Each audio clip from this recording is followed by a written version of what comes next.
My family skipped my biggest moment. But when my $185 million valuation hit Forbes, Dad texted family dinner at 7 p.m. Important discussion. Showed up with the leverage. My phone buzzed at 3:40, 7 p.m. A name I had not seen in 8 months flashed on the screen. Richard, my father. The text was a demand, not a request. The vault. Do not be late. At that exact second, a news alert slid into view right below it. Fresh road valuation hits $185 million. The timing was not a coincidence. He did not miss me. He saw the number. I used to beg for their attention. I used to work double shifts at his warehouse, just to hear him say good job. But staring at that screen, the old desperation did not rise. My pulse did not quicken. Instead, my mind went quiet and cold like a server room. I looked around my office. It was silent, lined with glass and steel, a fortress I had built from nothing. 8 months ago, when I was sleeping on a futon and coding until my eyes burned, my phone was silent. When I missed rent, my phone was silent. When I launched the beta and no one signed up, my phone was silent. Richard called it a cute little project. Hunter had called it a waste of time. Now, the world had put a price tag on my brain, and suddenly, the Sterling family had an open seat at the table.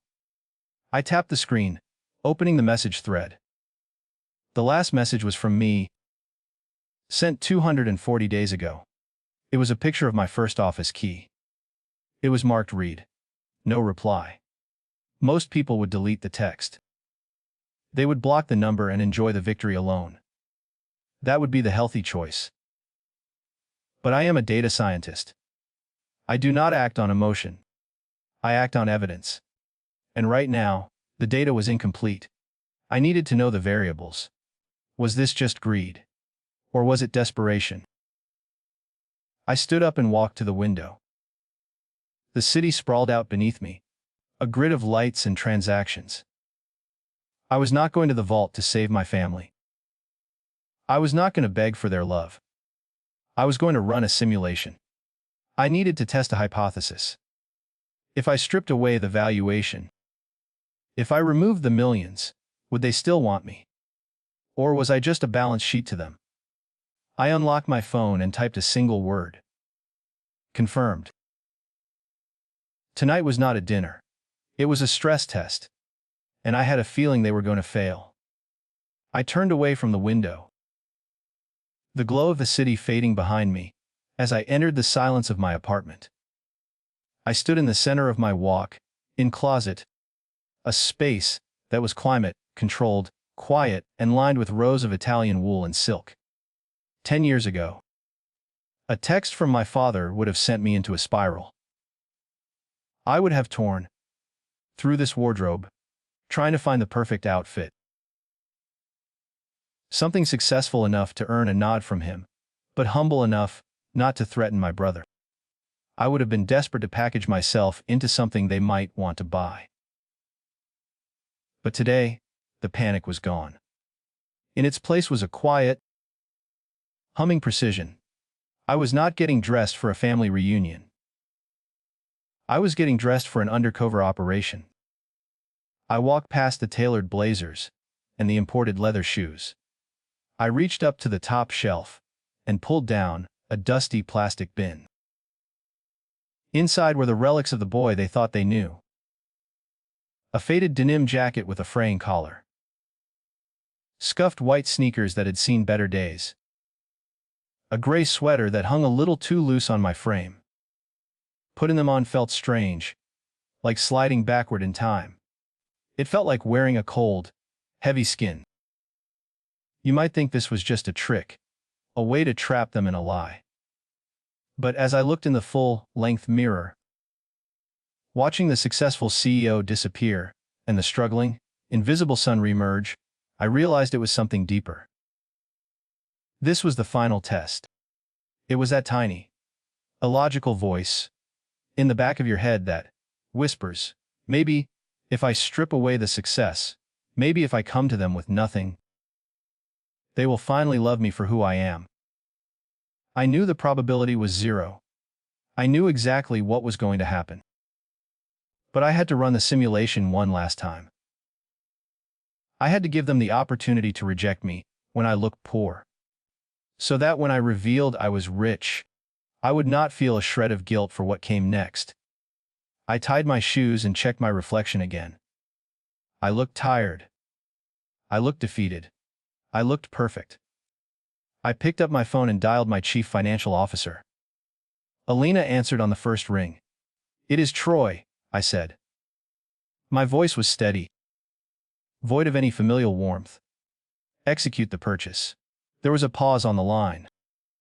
She asked if I was absolutely certain I wanted to proceed with the acquisition of a mid-level wholesale food distributor. She reminded me it was not exactly in our tech-focused portfolio. The distributor holds $3.2 million in outstanding vendor debt from sterling markets. I recited, staring at my own eyes in the mirror. That debt is the leverage. I want to own it by dessert. Send the confirmation to my secure line. Understood, she said. We are closing now. I hung up and slipped the phone into the pocket of my cheap denim jacket. I was not going to the vault to save my family. I was not going to beg for a seat at the table. I was going to inspect a distressed asset before final liquidation. And I was going to do it wearing the uniform of the son they never cared about. I slung my old messenger bag over my shoulder, grabbed the doorknob, and stepped out into the hallway. I walked out of the lobby and into the waiting car. It was an Uber X, a dented sedan that smelled faintly of pine air freshener and someone else's fast food. I sat in the back seat, watching the city blur past, and let my mind drift back to the crumbs. That is what they gave me. Crumbs. Just enough to keep me from starving, but never enough to make me full. It is a concept in psychology called intermittent reinforcement. It is how you train a rat to keep pressing a lever even when no food comes out. If you give the rat a pellet every single time, he gets bored. If you never give him a pellet, he gives up. But if you give him a pellet randomly, once every 10 times, once every 50 times, he will press that lever until he dies of exhaustion. My family mastered this. They were not cruel 100% of the time.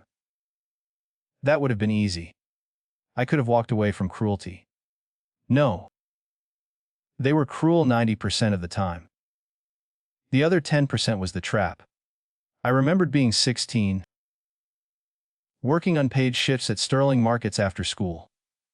I was stocking shelves while my friends were at the movies. My father would walk by, clap a heavy hand on my shoulder, and say, "Good job, Troy. You are learning the value of hard work." Just that one sentence. That one tiny pellet of approval. And I would ride the high of it for weeks, convincing myself that I was finally earning my place. I remembered 3 years ago when the tax liens hit for the first time. They were frantic. The business accounts were frozen. I drained my savings. $45,000. I had set it aside for a down payment on a condo, but I wired it to them without hesitation. My mother hugged me. She actually hugged me. She cried and said, "You saved us. We are a team." I lived on that hug for 6 months. I replayed in my mind whenever they forgot to call, whenever they excluded me from vacations. We are a team. I told myself they love me. They just show it differently. But then Christmas came. I showed up at the house with gifts for everyone. Hunter was there with his new girlfriend. My parents were fawning over her, refilling her wine, asking about her family. I sat on the sofa for 3 hours, and not a single person asked me a question. Not one. I was the person who had saved the business, and I was less interesting to them than a stranger. That was the moment the lever broke. I realized I was not a team member. I was a utility, like the electricity or the water. Essential, but completely unnoticed until it stops working. The car pulled up to the curb in front of the vault. It was an imposing building, all dark stone and heavy iron doors. The kind of place designed to make you feel important, just by being inside. I thanked the driver and stepped out onto the sidewalk. I checked my reflection in the darkened window of the restaurant. The denim jacket looked cheap against the polished glass. The gray sweater hung limp. I looked like a failure. Good. I took a breath, not to calm my nerves, but to steal them. I was not walking in there to beg for a pellet. I was walking in to dismantle the entire experiment. I pushed open the heavy door and stepped inside. The private dining room at the vault smelled of aged leather, truffle oil, and unearned confidence. I stepped inside, letting the heavy door click shut behind me. The scene before me was a tableau of excess. My father, Richard, sat at the head of the table, a napkin tucked into his collar like a caricature of a robber baron. My mother, Susan, was swirling a glass of deep, red wine, a vintage that I recognized from the wine list from the lobby as costing $850 a bottle. My brother, Hunter, was already halfway through a Wagyu steak that looked like it cost more than my first car. They looked up as I entered. For a second, the silence was absolute. My mother's eyes raked over my faded denim jacket and scuffed sneakers. She did not look happy to see her son. She looked embarrassed to be seen with him. "Oh, Troy," she sighed, setting down her wine glass. "Is that what you are wearing? We told you this was a celebration." My car broke down, I lied smoothly, pulling out the empty chair at the foot of the table. I had to take an Uber. Hunter snorted, slicing into his steak. "Uber X. Looks like you could not spring for a black car with that Forbes money." "Enough," my father commanded. He did not ask how I was. He did not ask about the car. He gestured to the empty setting in front of me. "Sit down. We are already ordering dessert. We have business to discuss." I sat. My hands remained folded in my lap, refusing to engage with the tactical politeness of the napkin or the water glass. I just calibrated the room. "We saw the article," Richard said, getting straight to the point. He leaned forward, his elbows resting on the white tablecloth. $185 million. That is a serious number, Troy. It is good to see you finally applying the work ethic we instilled in you. We instilled. The audacity was almost impressive. "We have an opportunity," he continued, his voice shifting into a practiced salesman cadence. "Sterling Markets is evolving. We are launching Sterling Select. It is a gourmet hyperlocal delivery service. We are going to disrupt the market, compete directly with Amazon Fresh, but for the elite demographic." He slid a glossy folder across the table. It slid over the linen and stopped just short of my hand. "We have the infrastructure," Hunter added, talking around a mouthful of beef. "We have the brand recognition. All we need is the fuel to light the rocket." "How much?" I asked. My voice was flat. "Seed capital," Richard said, waving a hand dismissively as if the number were trivial. $3.2 million. We will structure it as a convertible note. You get equity. We get the liquidity to upgrade the fleet and launch the app before the holiday rush. $3.2 million. They were not asking for a loan to fix a roof. They were asking for a fortune to fund a fantasy. I looked at Hunter. "Who is developing the logistics software for this delivery fleet?" Hunter rolled his eyes. "We have a vendor. It is handled." "Which vendor?" I pressed. "What is their track record on last-mile perishables? What is your customer acquisition cost projected to be in the first quarter?" Hunter slammed his fork down. The clatter echoed in the quiet room. God, you are annoying, he snapped. You always were. You think because you got lucky with some tech app that you are suddenly Warren Buffett. You are wearing dirty sneakers to a 5-star steakhouse. Troy, you should be grateful, we are even letting you in on the ground floor. This is a favor to you. My mother nodded in agreement, sipping her expensive wine. Hunter is right, dear. Do not be difficult. This is family business. We are trying to include you. I analyzed them like a failed quarterly report. They were feasting on the most expensive food in the city. Running up a tab they fully expected me to pay, pitching me a delusion wrapped in insults. They showed no remorse for the 8 months of silence. They felt entitled to my money simply because they shared my DNA. The last tiny, illogical hope in my chest flickered and died. It was replaced by something cold and hard as steel. You are right, I said softly. Business is about details. I reached into the battered messenger bag I had set on the floor. I did not pull out a checkbook. I pulled out a tablet. You mentioned details, Richard said, his tone wary. What kind of details? The kind of details that determine whether a business survives the quarter, I said. Like solvency. Like vendor relationships. Like the truth. I tapped the screen, bringing up a spreadsheet with a single swipe, and spun the tablet around on the tablecloth. It came to a rest directly in front of Richard, glowing bright blue against the dim ambient lighting of the room. Sterling Select is not an expansion, Dad, I said, my voice steady and low. It is a cover story. You do not need seed capital to launch an app. You need cash to pay off the $3.2 million you owe to your primary wholesale distributor. The air in the room went still. Richard froze, his wine glass hovering halfway to his mouth. Hunter stopped chewing. Even my mother seemed to sense the sudden shift in atmospheric pressure, her eyes darting between her husband and the glowing screen. That is internal data, Richard said, his voice dropping an octave.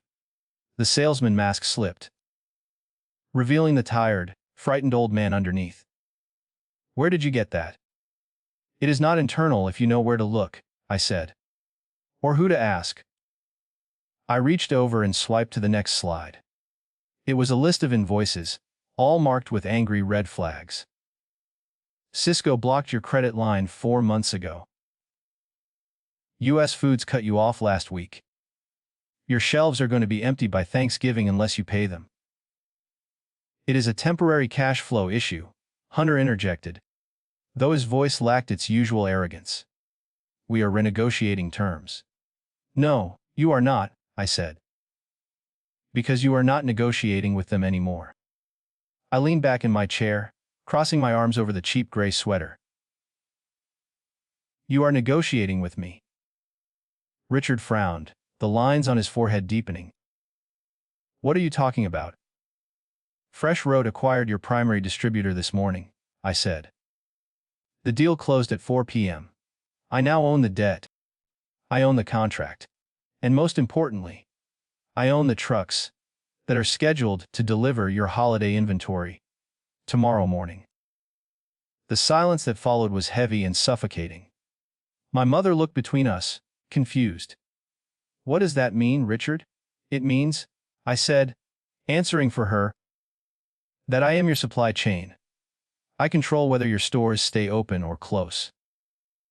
If I tell those trucks to turn around, Sterling Markets is bankrupt in 24 hours. Hunter laughed, a nervous high-pitched sound that grated against the quiet of the room. You are bluffing. You cannot just buy a distributor like that. It takes months. It takes months if you need financing, I corrected him. It takes hours if you pay cash. I watched the realization dawn on them.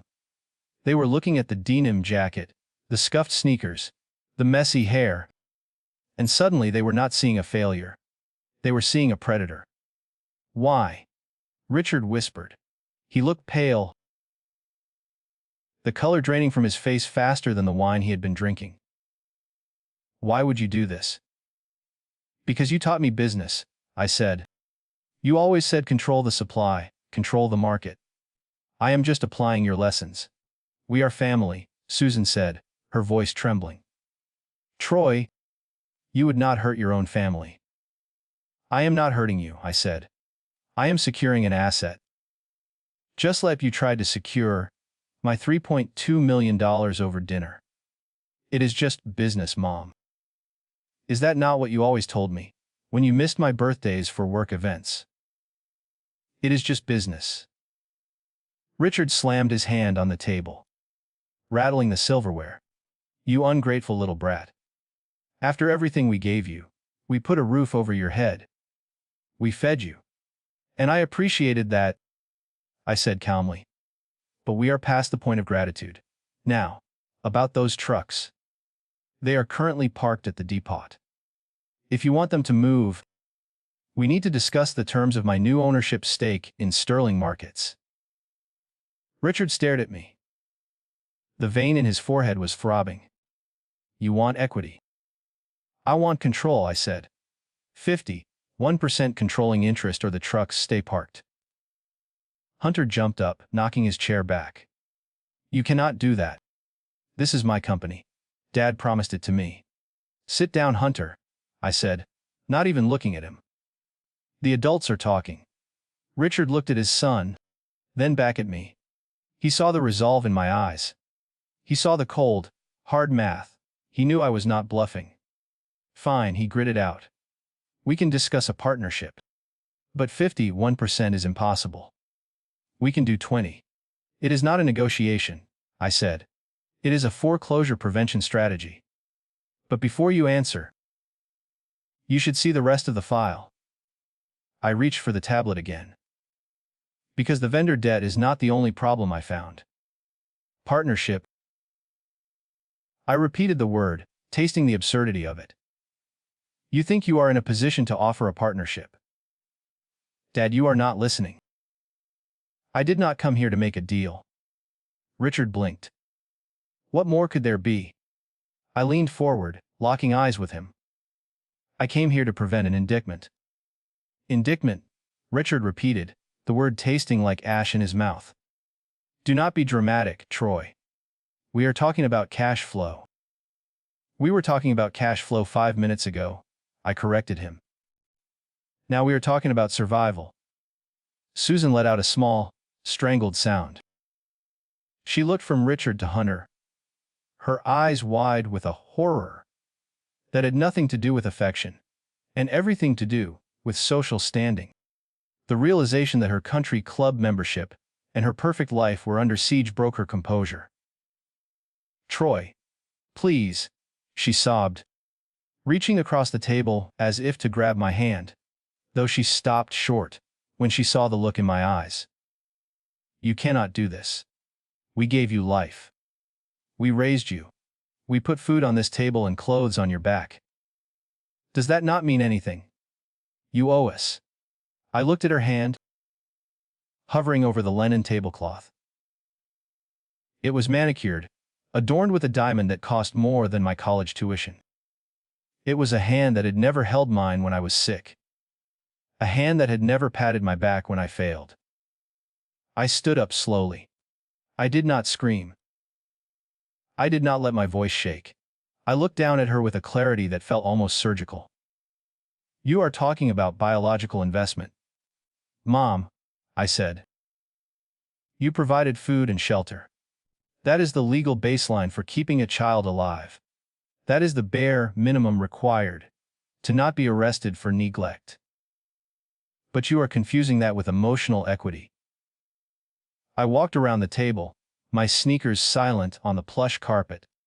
The sound of silverware clinking on china had vanished. The restaurant was silent, or maybe I had just tuned out the world. Equity is earned through investment, I continued, my voice low. Emotional equity is earned by showing up to science fairs. It is earned by remembering birthdays. It is earned by asking how are you, and actually waiting for the answer. You invested zero emotional equity in me, Mom.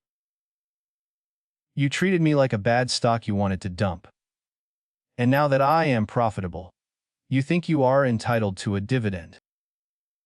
I stopped behind my father's chair. He was rigid, his knuckles white, as he gripped the edge of the table. That is not how the market works, I said. You have zero vested interest in my future, because you sold your shares in my life years ago. Richard slammed his fist on the table again.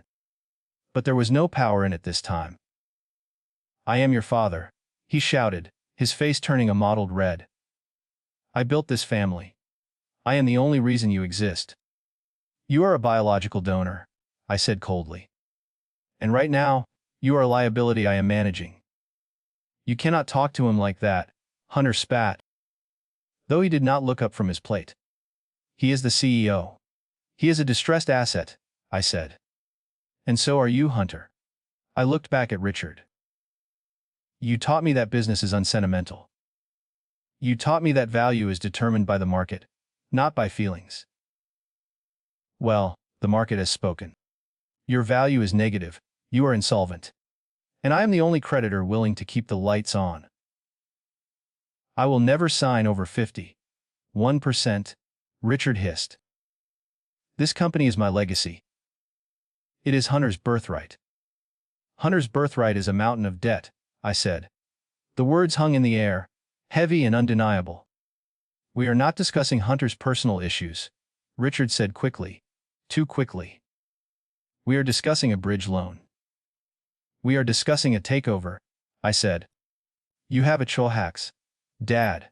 You can keep 100% of a bankrupt company that closes its doors tomorrow morning. Or you can keep 49% of a company that survives. But I drive the bus. I control the board.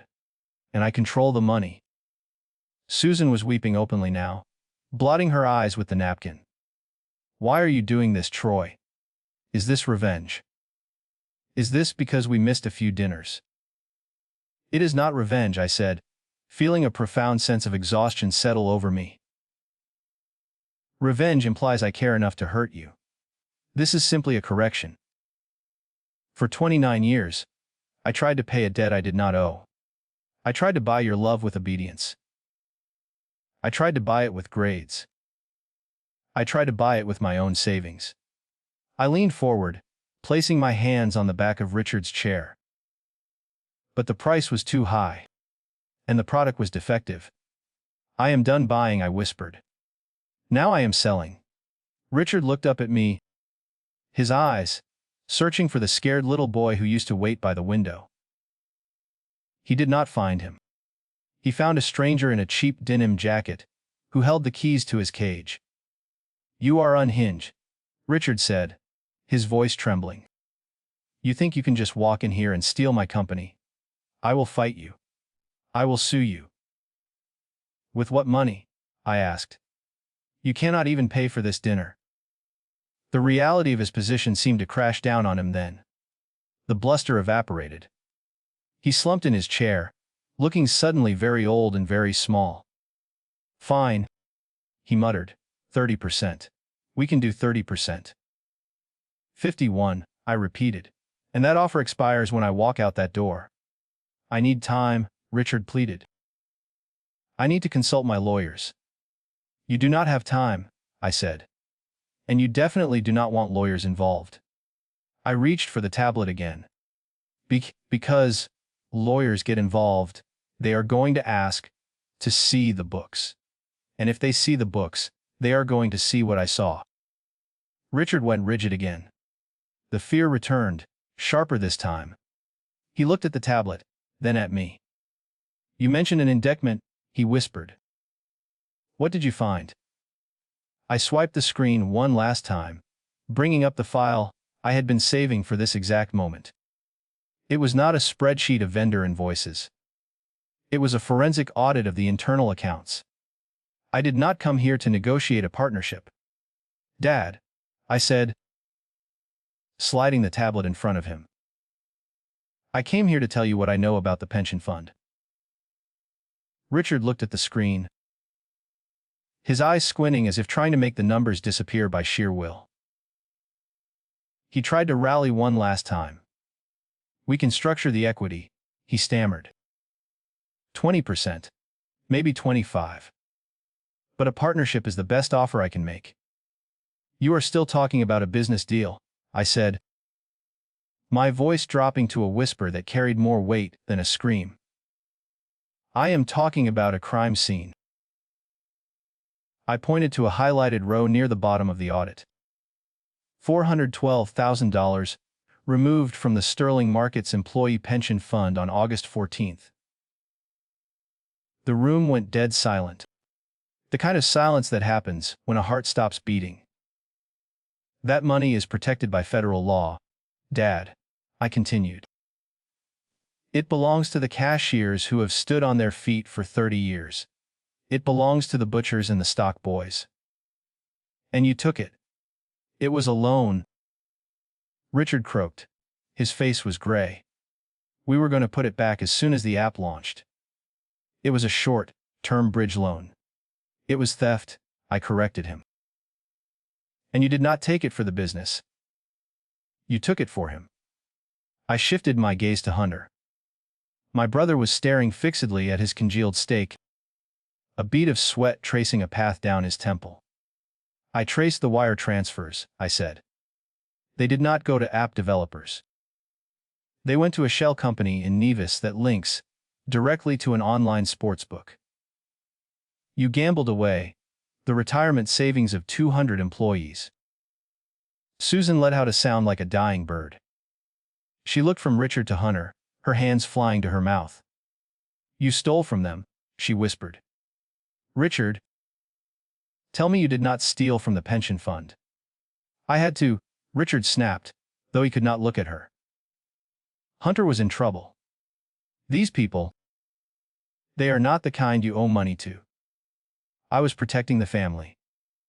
"You were not protecting the family," I said. "You were protecting a criminal. And in doing so you became one." I leaned back, watching the arrogance evaporate from their bodies.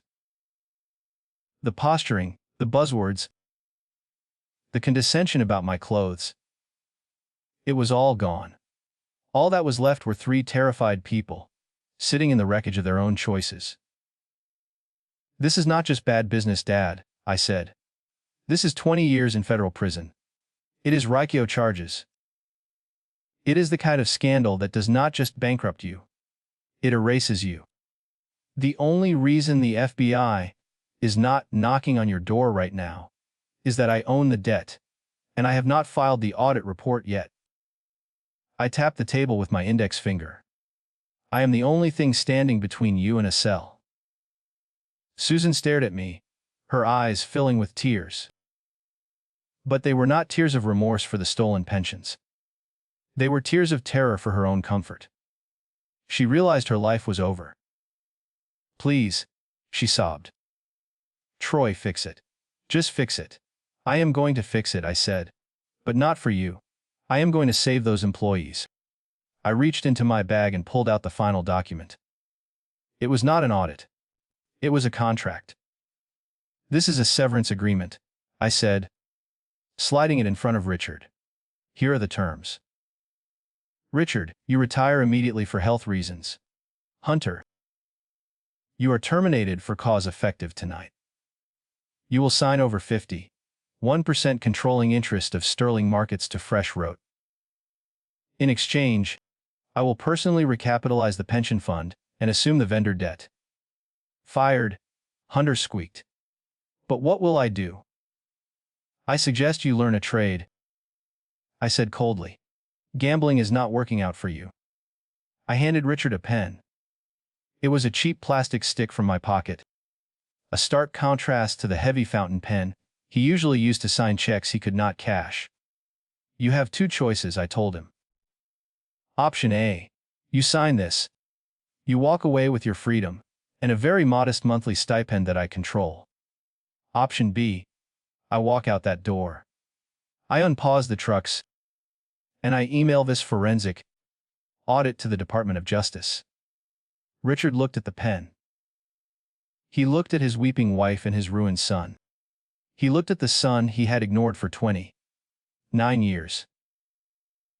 The son who was now the only thing holding up the sky. He realized then he was not the patriarch anymore. He was just a liability I was managing. With a shaking hand, he took the pen. He did not read the fine print. He knew he had no leverage. He pressed the tip to the paper, the ink flowing black and permanent. "Smart choice," I said, watching him sign away his empire. I reached out and took the paper back before the ink was even dry. I stood up, looming over the table where the cold food sat uneaten.